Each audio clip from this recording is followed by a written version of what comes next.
One of the 5760 projects from 2 years ago, I managed to get on Hackaday over break, a day after New Year's. So slow news time. And it got linked up on Hackaday at about I don't know, 9 p.m. and by morning it was trending on YouTube. It got just enough hits to get onto the bottom of the trending list. Once it got there, the trolls took over and bumped it up to 24 on the trending list. I got the most amazing selection of asshole comments you ever saw in your life. But it stayed there for 36 hours, got 50,000 views. Pardon me? Which project was that? It was a gravity pipeline accelerator. It was a good project. The video was horrible. I was using my old camera and it just looks terrible. And the trolls just went nuts on it.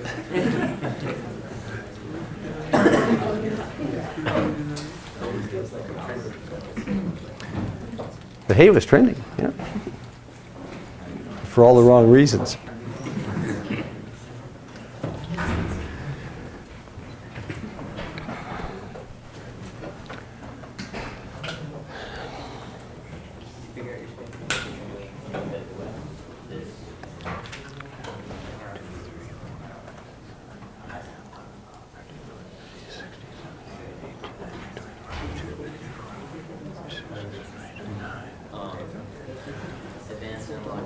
Well, good morning. This is EC 5760.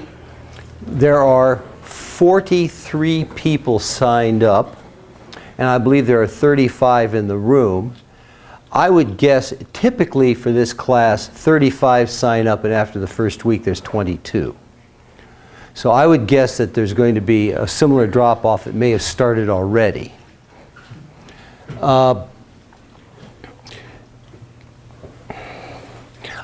I'm not sure the reason for the large bailout at the beginning. I think it's because people realize it's Verilog, but I'm not sure.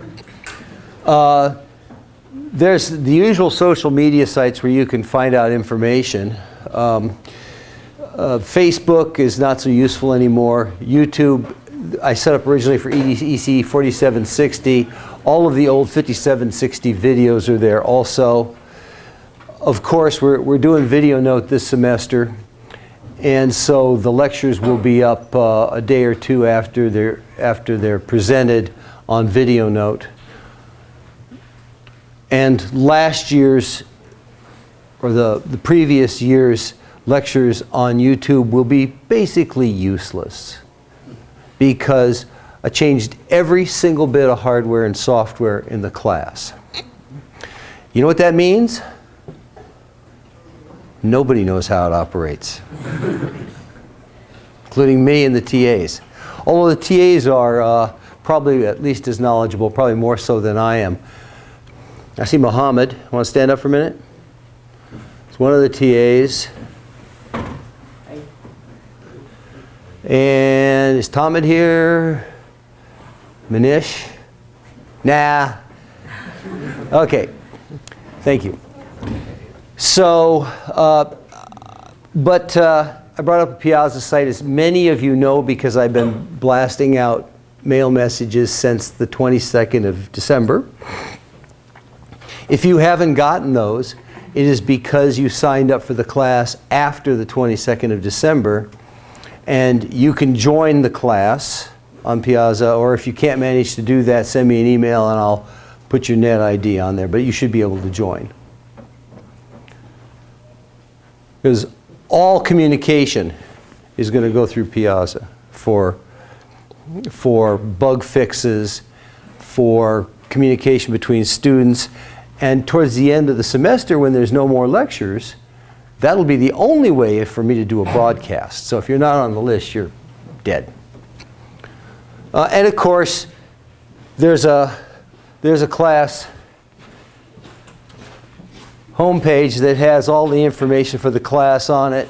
I'm not going to burden you by typing and by giving you the URL, because you can just Google ECE 5760 and it'll be the first hit. If you want to find me, Google Bruce Land. But you probably know where to find me anyway.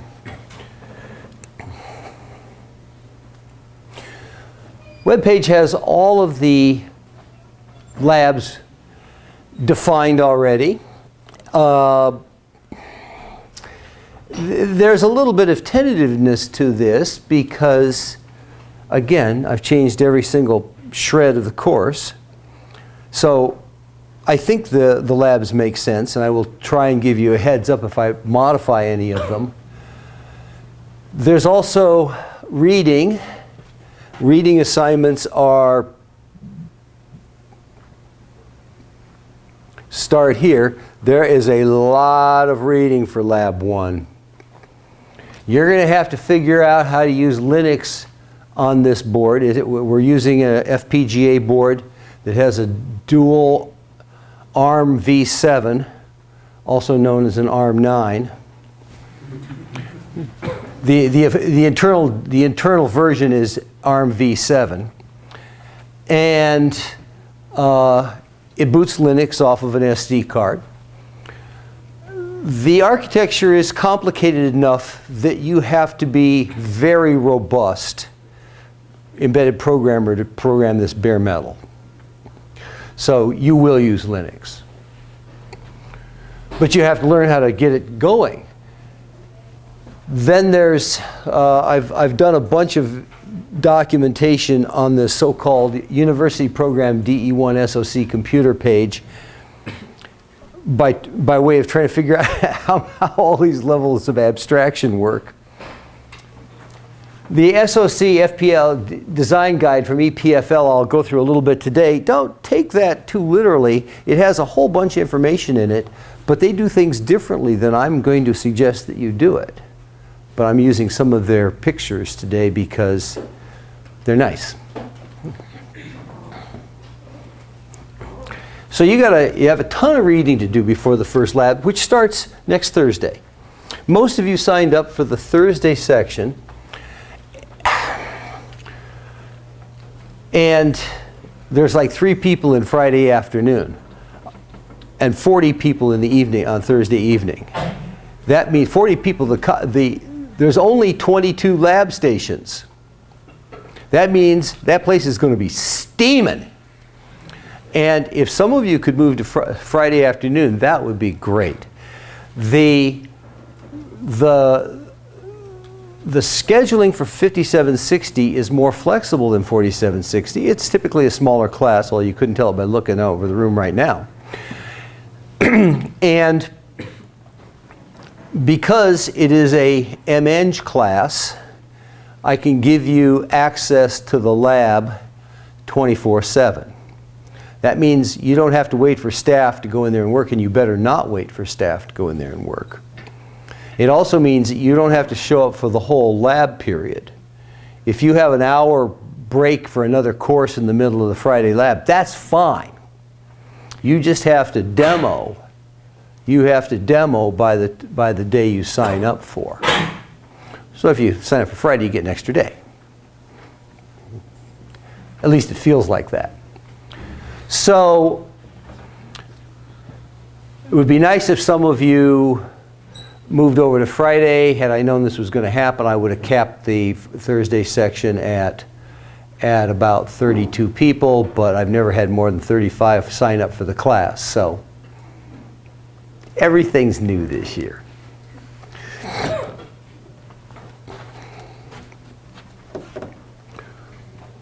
Any questions in general about the class? 4 lab assignments. Those will be the only grades. No homework, no lab prep. You come ready to lab, ready to do it. I don't care how you do it. I'll be happy to answer questions. I'm in my office most of the time. But if you don't do the reading, you're going to get killed. There'll be 4 labs plus a final project. The final project similarly to 4760 is about 5 weeks. We'll demo during the study period at the end of the semester. And again, it can be anything you want, which means you better start thinking about it. Since this is a hardware class and not a C programming class, projects that use only C running on the ARM9 will generally not be acceptable. There has to be a hardware component. There has to be some interaction between the hardware fabric and the ARM, or perhaps some other clever system. But if you have any doubt, talk to me. We have lots of time before final projects are coming up. Well, not a lot of time. It's only 8 weeks from now. So overall, the technology is going to be a, well, let me bring up a picture here.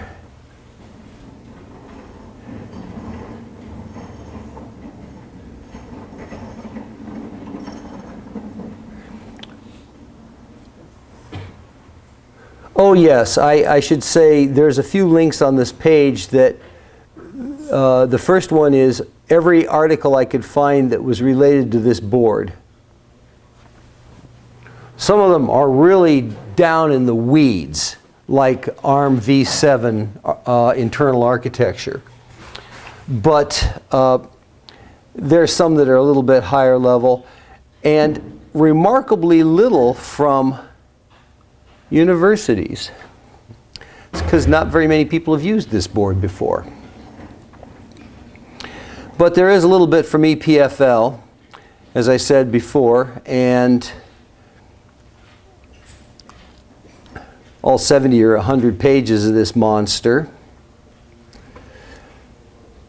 Someplace in here is a picture of the board. Okay.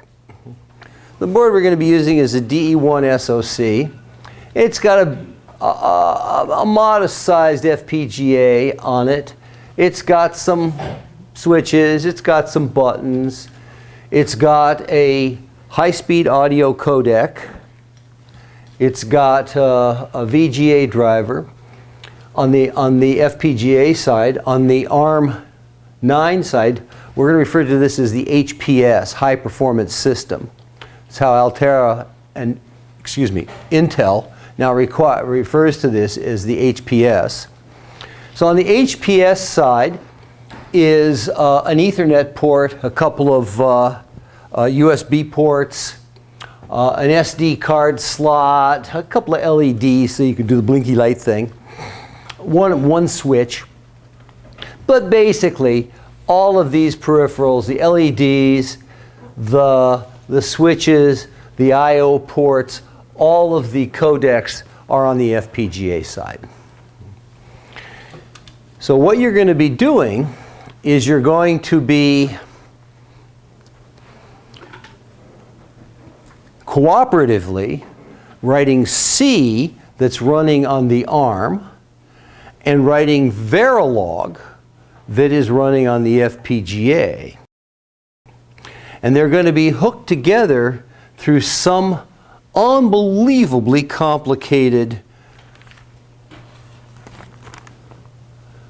bus system, which mercifully you don't have to understand out of the box. You can use it without. Because it's been hidden behind, so there's the HPS, let's call it HPS system, that's both ARMs, talks through its L3 cache to an AXI bus, which is bridged over to the Avalon bus, to the FPGA. This whole piece has been abstracted into a GUI from the hardware side. So from the FPGA side, when you look at this whole system from the FPGA side, it looks like drag and drop objects in a utility called Qsys. So you drag arms onto the Qsys bus, you drag other peripherals on, and then you can get to them from the FPGA side. On the HPS, we're going to be running a version of Linux that has a native GCC compiler, so you'll be compiling locally on the HPS. Typically, what I do is to run Notepad++ on my PC and SFTP the programs across to the HPS and compile them there.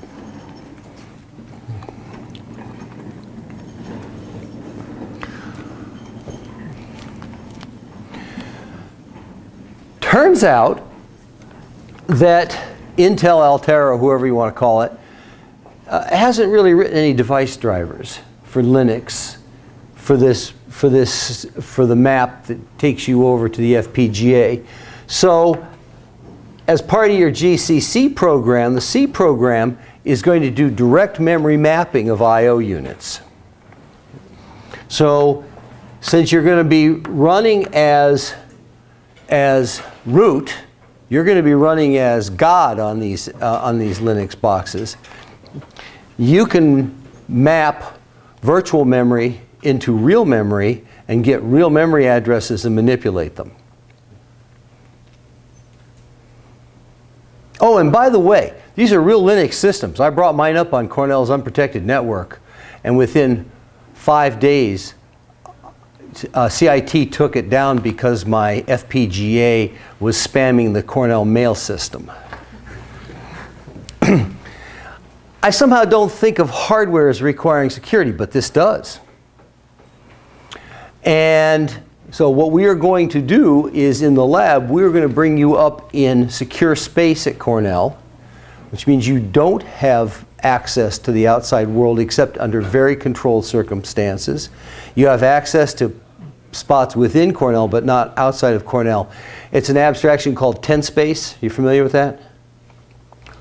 Anyway, 10-space will give you a 10-space IP address for your specific FPGA, and that is what you will use throughout the semester. If you take these things home and put them on, if you take these things home, I'll break your fingers. If you buy your own and take them home and decide to put them on your local area network at home, you can do anything you want. It'll support DHCP. It'll recognize the local router and connect with it. But you're not doing that here.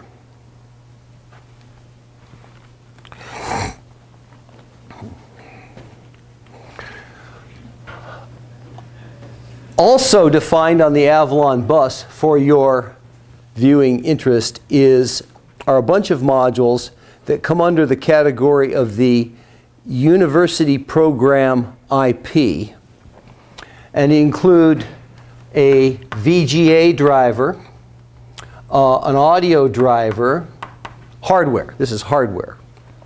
Hardware, LEDs, switches, buttons, and all of these can be dropped directly onto the Avalon bus in Qsys.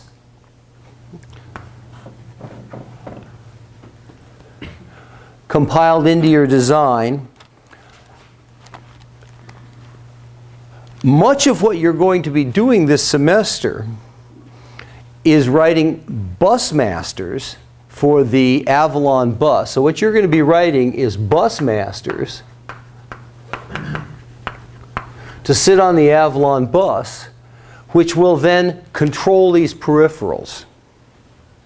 So you'll write a bus master that makes pictures on the VGA, for instance.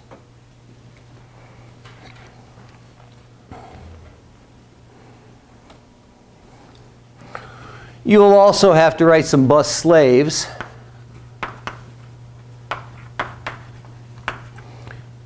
yes, slaves, so that the HPS can talk through this stack to your hardware, which will then be connected on the FPGA logic fabric back to the bus master to control other peripherals. So for instance, in lab 2, I will ask you to build a ODE solver in hardware that gets its look of pain. An ODE solver in hardware that will get its parameters through a bus slave from the HPS serial terminal, and then will put its output on as waveforms, as solved waveforms, onto the VGA screen through a bus master.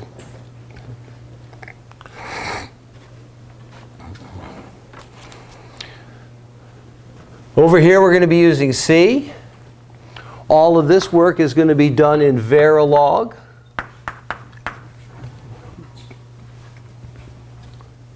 And the connection then will be this drag and drop interface called Qsys that generates a ton of Verilog for you and deposits it in the correct position so that the compiler can find it.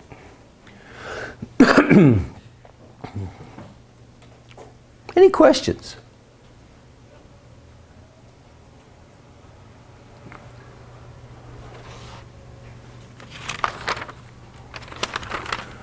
So the assignments are going to be, the first assignment is really mostly C programming. This is because the very minimal amount of hardware, because there is just a lot to learn about the system. But what I'm going to ask you to do is to generate a cellular two-dimensional cellular automaton on the HPS. Figure out how to hook the mouse to the HPS. There is a mouse device, but it's not decoded, so you have to read out the data on that. And there's a /dev/ whatever they call it. It's not called mouse, it's something else. And you will use the mouse to interact through the HPS and draw the cellular automaton on a VGA. And to make it slightly interesting in terms of hardware, I'm requiring that some of the switches on the FPGA board be used to control the state of the machine. So there's some feedback from the hardware side. The second lab, as I said, will be an ODE solver.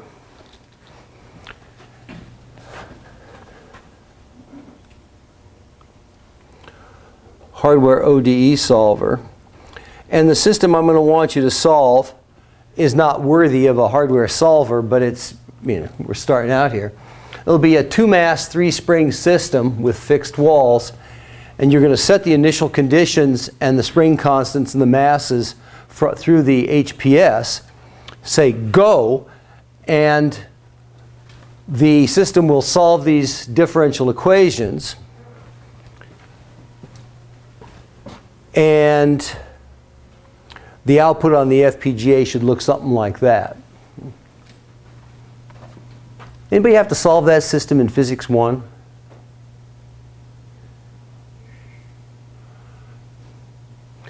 Remember the eigenforms of that? Anyways. So this is going to immediately have the canonical model of the HPS talking to a bus slave, which will then inform the bus master how to solve the equations and plot them on the VGA. Third lab, we're going to start doing parallel processing. I'm going to ask you to build a massively parallel PDE solver. And what it's going to solve is the wave equation on a square domain at a high enough rate to simulate a drum in real time. So you'll push the button corresponding to a drum strike, to a stick strike on the drum, and it'll make a sound out of the audio codec. Born, whatever, clank, whatever you want to build. And you will be graded partly on how many nodes you can simulate at 48 kilohertz audio sample rate. I'm going to require that you do at least 400 nodes, 20 by 20 grid. And the winners last year, Manish, what was the number? I think it was between 1 and 200,000. No, not quite 300. Not quite 300,000 nodes. Between 1 and 200. And you can't do that on the HPS. It's got to be a parallel solver on the FPGA fabric. So this will be required. And in the end, you want to be able to get the spectrum out, the power spectrum of the drum. Drums are anharmonic. They're really interesting spectra. And compare the line spectrum of your drum with the closed form solution of a square drum with fixed boundary conditions.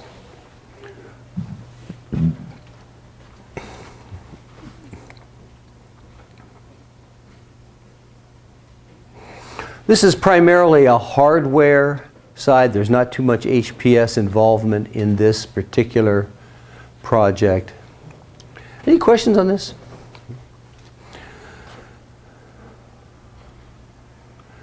Then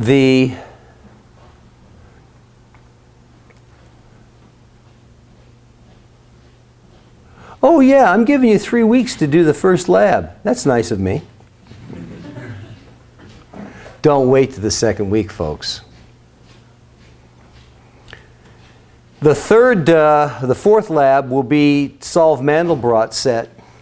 Y'all familiar with Mandelbrot set? Y'all like fractals? Ooh, fractals.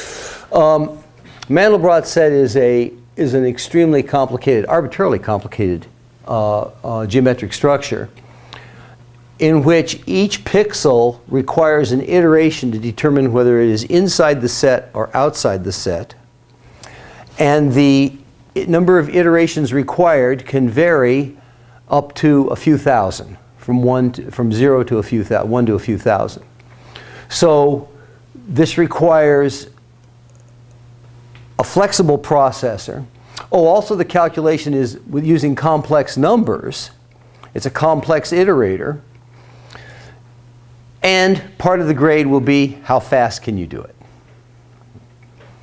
So, and the baseline for 0 points will be as fast as I could make it go on the HPS. So if you just use the HPS, you will get 0 points. I could solve it using brute floating point, no special tricks, about 3.7 seconds on one core of the HPS.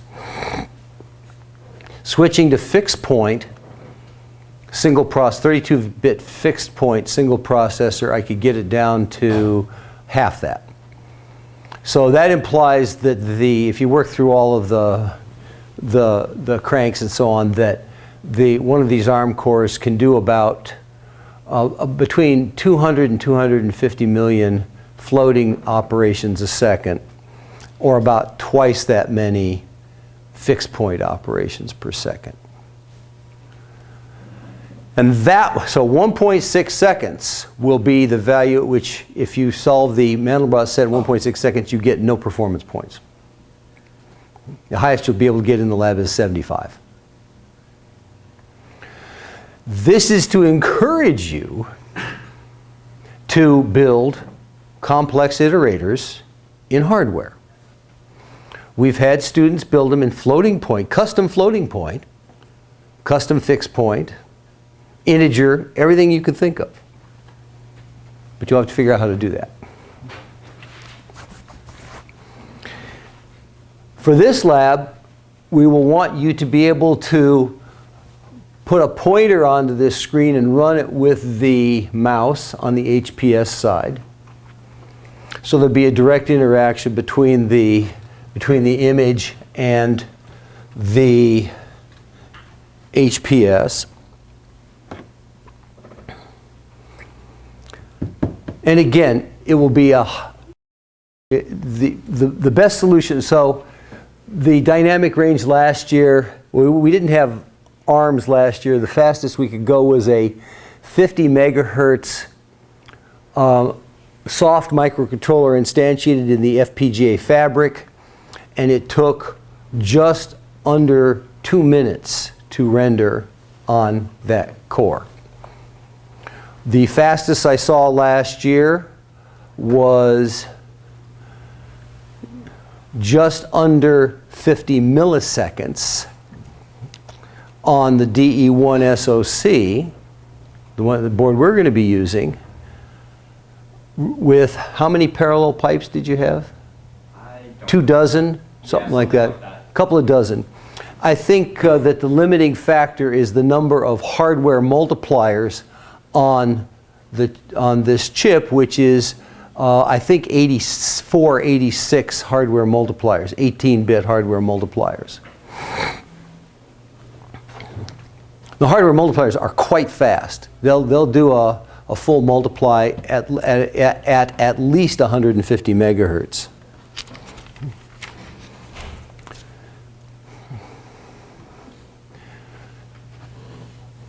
This system generates a lot of Verilog.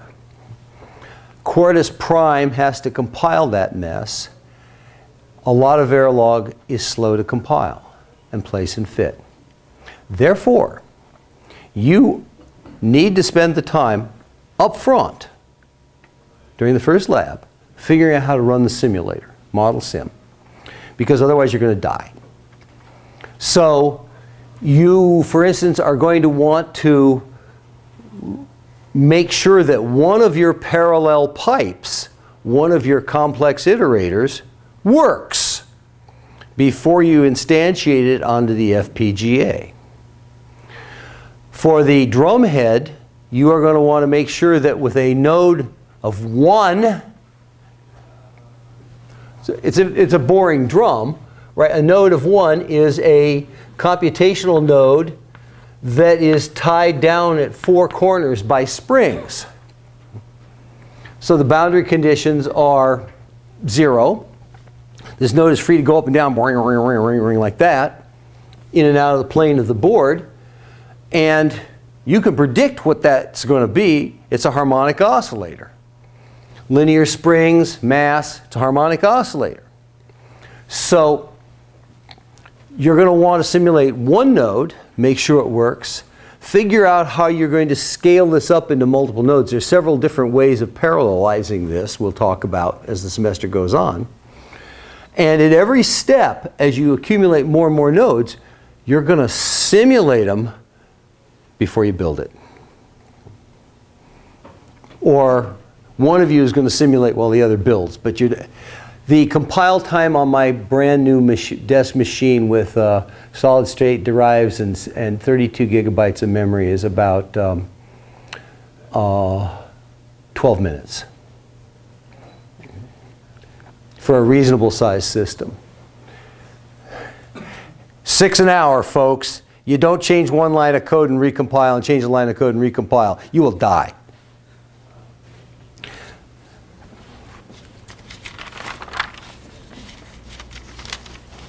So the tools are going to be Qsys Prime to compile the Verilog.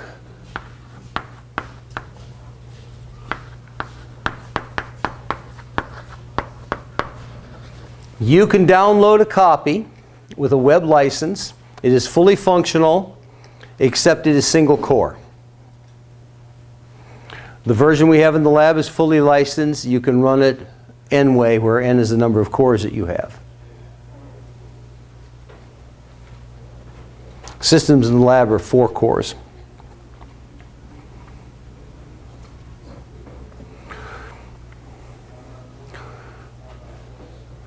Qsys is a separate utility. Let me show you an example of a Qsys layout. It's really pretty but slightly daunting.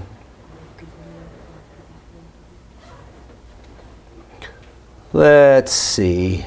Let's look at the Avalon. I wrote a page on Avalon Busmaster because I thought it was hard enough that I couldn't remember how to do it, and you probably wouldn't figure it out. So this is a Qsys display. At the top is a system phase lock loop, which sets the clocks up. Then this is the ARM9 HPS system bus structure, which is exposed to you at this level of abstraction. If you double click on the ARM9 HPS words, you can add more I/O ports to it, like a 32-bit hard-coded I/O port that looks like a GPIO port from the ARM side and looks like uncommitted 32 bits from the FPGA side. That could be useful. But you have to click the right configuration to expose that onto the bus. Then there's an AV config module because I was using the audio subsystem, and then I wrote my own Busmaster to do audio, and I think all this does is a direct digital synthesis so I could check and make sure the sine waves worked. But that's what it looks like. And each one of these lanes here represents a signal. So reset is being broadcast to everybody from something up there. And various other special conditions special signals are mapped from one module to another. But over here is a separate column representing signals that have to appear in the Verilog module that this generates. So the audio clock, for instance, has to attach to a real physical clock, and this wire is now exposed to the Verilog. We'll talk more about this.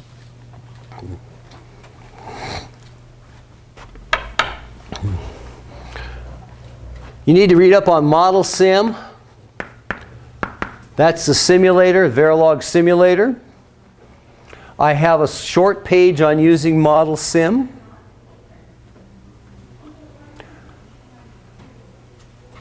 It's called Using Model Sim.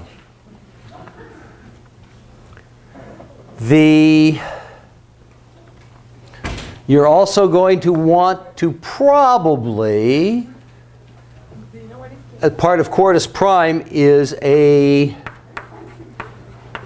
module called Signal Tap, sadly not Spinal Tap.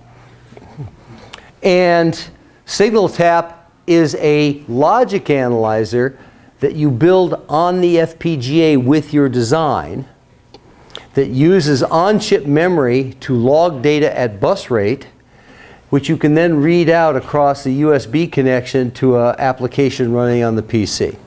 It's a GUI interface to a hardware debugger. Since it is Verilog, it takes space. Since it's using on-chip memory, it takes memory. So you have to be a little bit circumspect about what you choose to test this way. But it can expose signals that are not in simulation, but are real-time, real hardware signals.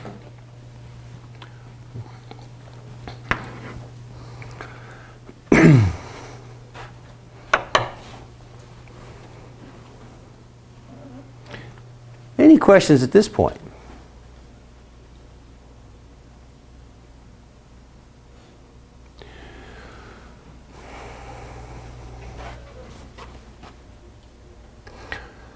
So the DE1, I said that's a literature review. Linux on HPS.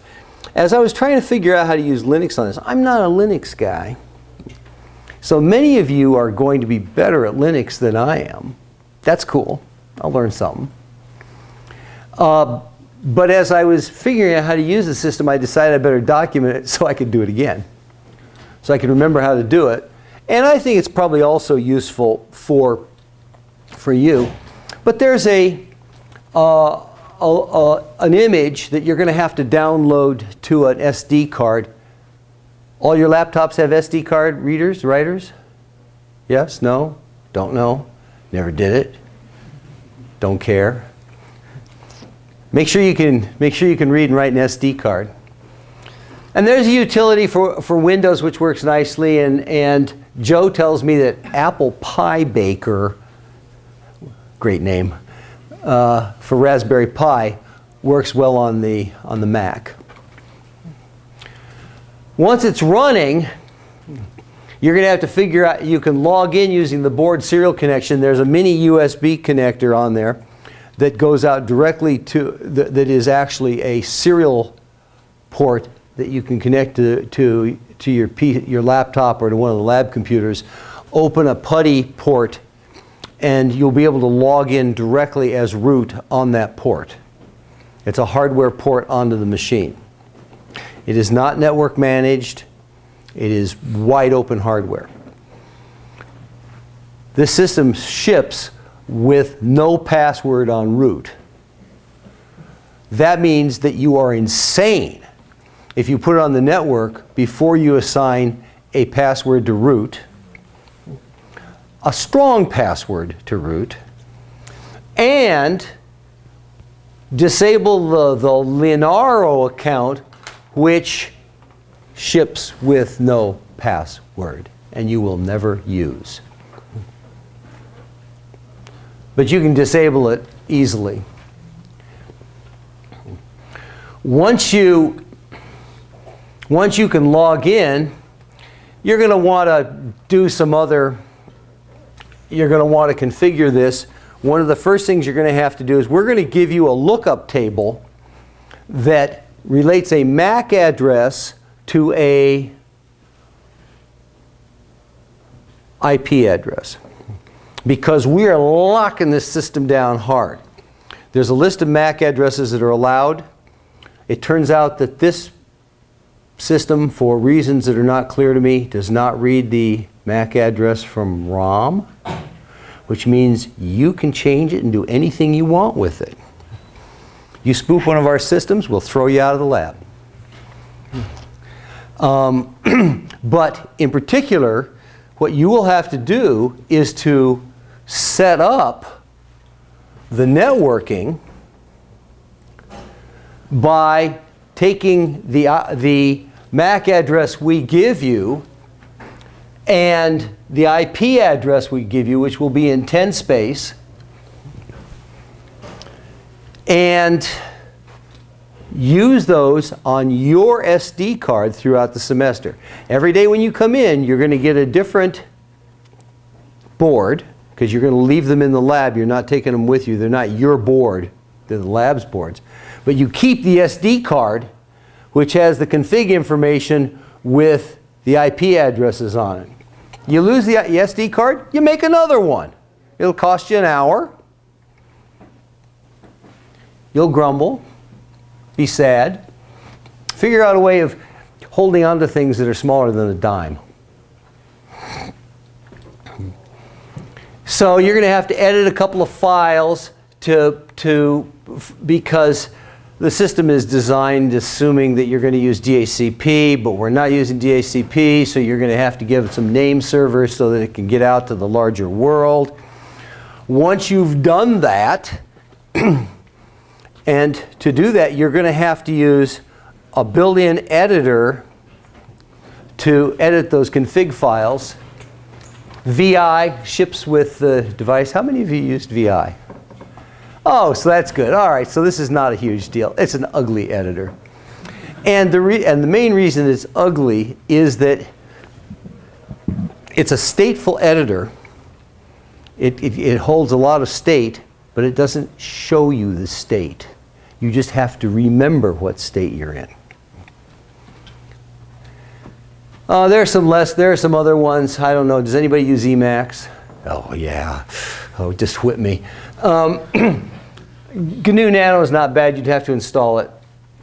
Once you use VI to modify the config files, then the very first thing you're going to want to do in the lab is to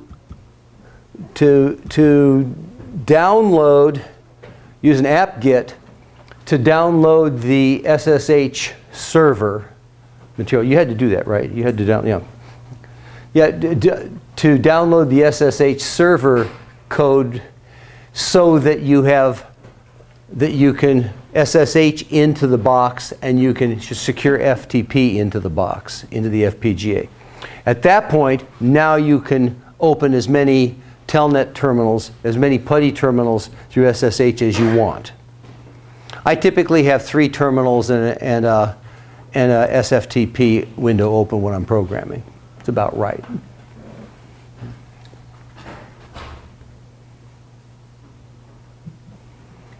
GCC runs natively. I find it easier to do that than figure out the tools that cross compile.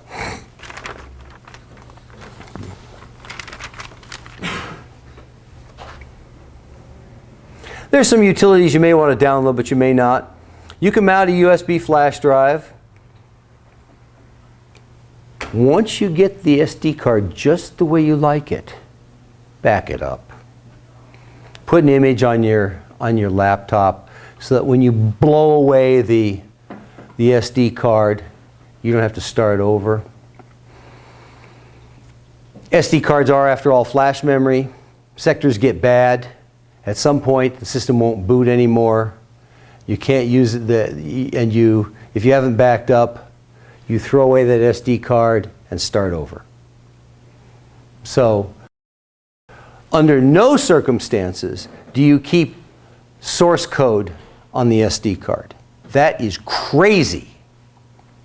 You're keeping that on your laptop, backed up to wherever you like, and copy it for compilation to the SD card. Do you know if the Cornell GitHub can be reached from TenSpace?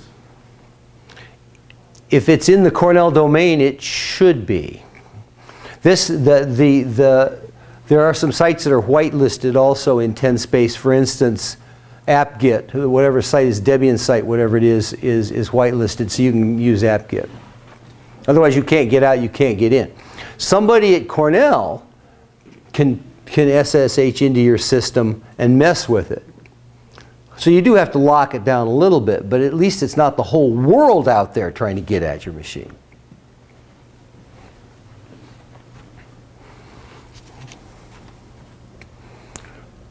And the last thing I put on here, I probably shouldn't have put on here, is that you do not use this networking method in the lab.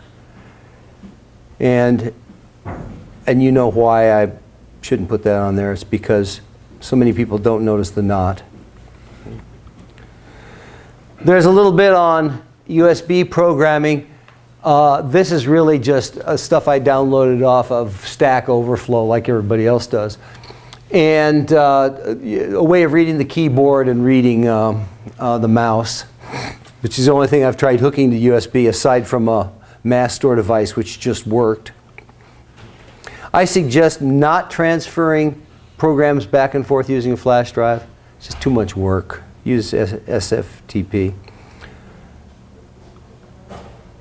Linux, as you probably know, ships with a good threader. The threaders, the pthreads, is handled by the default Linux scheduler. So you have all the advantages of threading, and with a dual core, Linux will handle load balancing between the 2 cores for you, to at least some extent. So it's very cool. And you can increase the throughput quite a lot. I was running a video process on 1 core and blasting sounds across the other core with much more throughput than 1 core alone. So there's some examples here. A MATLAB to UDP audio. Oh, MATLAB is so slow at UDP you wouldn't believe it, or maybe you would. Oh my God, it'll do a whopping 2,700 packets a second. Ye gods. But it works. Then we get down and dirty with the programming abstraction for how you get to the FPGA. There is a device on the Linux side called /dev /FPGA. Sadly, that device is only for programming the FPGA. You can actually download a Verilog design to the FPGA from the ARM core. But it doesn't give you I/O access. Maybe one of you will write a device driver as a final project. And a serial device driver.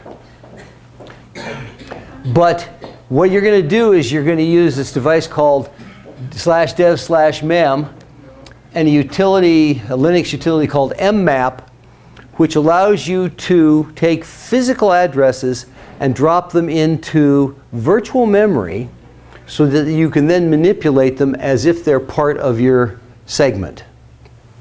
If you don't do that, the system seg faults as soon as you touch that physical memory.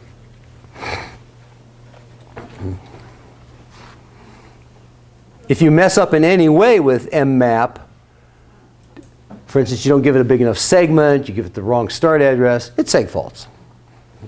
If you change the resolution of the VGA from 320 by 240, which is the default chip, to 640 by 480, it seg faults. So it took a while to figure that out.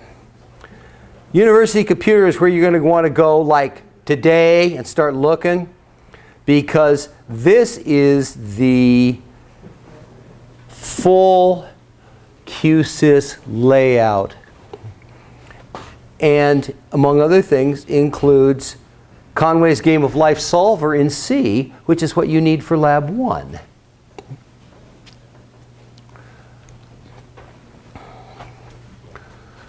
I also went crazy with VGA graphics and made a color chooser and another thing because I like computer graphics.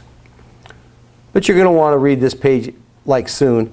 And then by Lab 2, you're going to have to read the Busmaster peripheral stuff.